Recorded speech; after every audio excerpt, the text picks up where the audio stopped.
तो कैसे हैं दोस्तों आप लोग।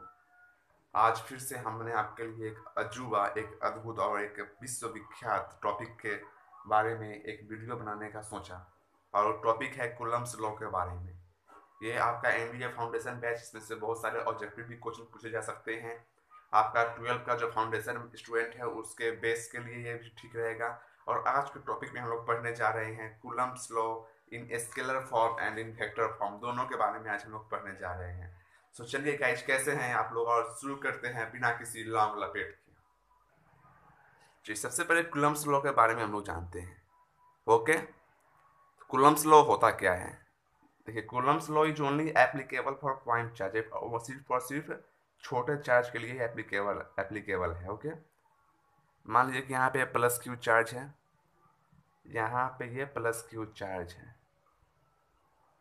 ओके, ये इसका क्या है, एक्सिस है along the line joining the center of the two charges। Okay, तो कूलम्ब्स लॉ क्या कहता है कि अगर दो पॉइंट चार्ज को हम लोग किसी स्पेस में रखते हैं तो उस पर जो फोर्स लगता है वो फोर्स क्या होता है, that force is directly proportional to the product of both the charges. That is, इसको अगर हम लोग Q1 मान लेते, इसको Q1 मान लेते, तो क्या होता है, force is directly proportional to Q1 into Q2। Okay, अब दूसरी बात कूलम्ब साहब ने यह बताई हम लोगों को कि फोर्स जो होता है टू चार्जेस पे जो एक्ट कर रहा है फोर्स, वो क्या होता है, इन्वर्सली प्रोपोर्शनल होता है इसके डिस्टेंस के स्क्वायर के बराबर। ओके, सो फाइनल अगर हम लोग इसको अगर दोनों इक्वेशन को मिला दे, इसको अगर इक्वेशन 1 मान लेते हैं, इसको अगर इक्वेशन 2 मान लेते हैं, दोनों को अगर मिला देते हैं, मिक्सअप कर देते हैं, तो ये क्या बन जाएगा, force is directly proportional to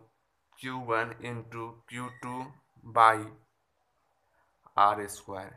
यहाँ पे प्रोपोर्शनलिटी कांस्टेंट है, इसको अगर हम लोग हटा देते हैं, सॉरी ये प्रोपोर्शनल का साइन है, इसको हटा देते हैं तो एक प्रोपोर्शनलिटी कांस्टेंट के आ जाएगा यहाँ पे, दैट इज के Q1 into Q2 by R square. और इस के का जो वैल्यू है आपका वो होता है कितना, 9 इंटू 10⁹ ओके, चलिए अब हम लोग आगे चलते हैं।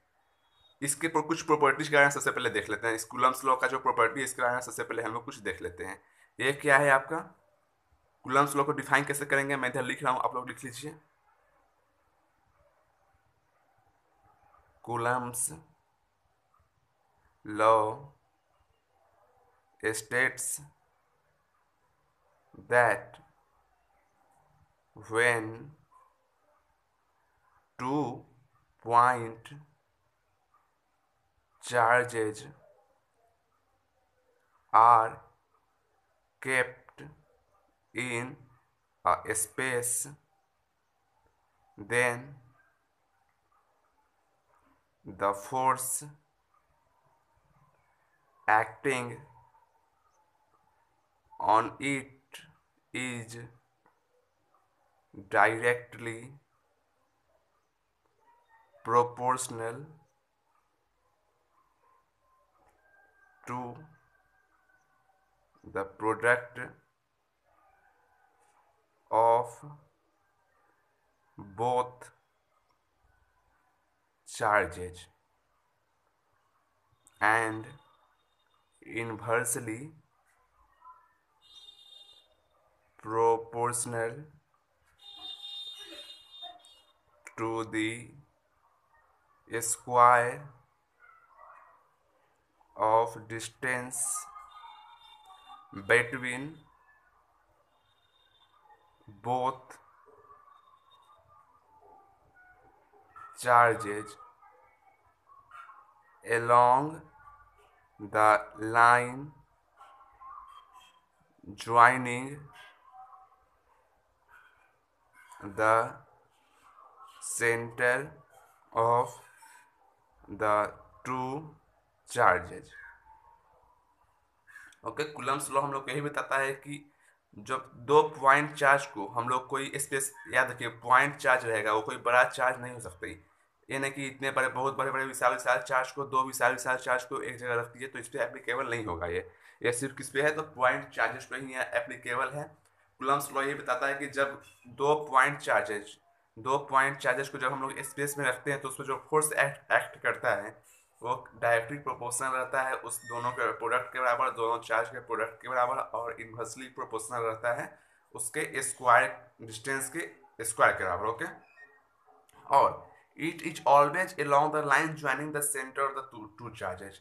ये हमेशा along the line joining the centre of the two charges पे ही रहेगा। ऐसा नहीं कि यहाँ से लेके आए और यहाँ से मतलब कि अलग अलग निकाल दिया, हमेशा along the centre of the line joining the two charges, मतलब कि यहाँ से जो बीच से लाइन निकल रही है उसी पे यह हमेशा रहेगा।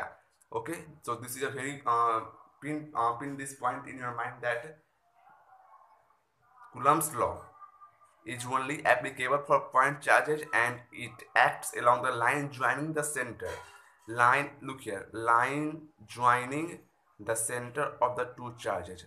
Line joining the center of the two charges. Okay, so finally your Coulomb's law come here to be Fe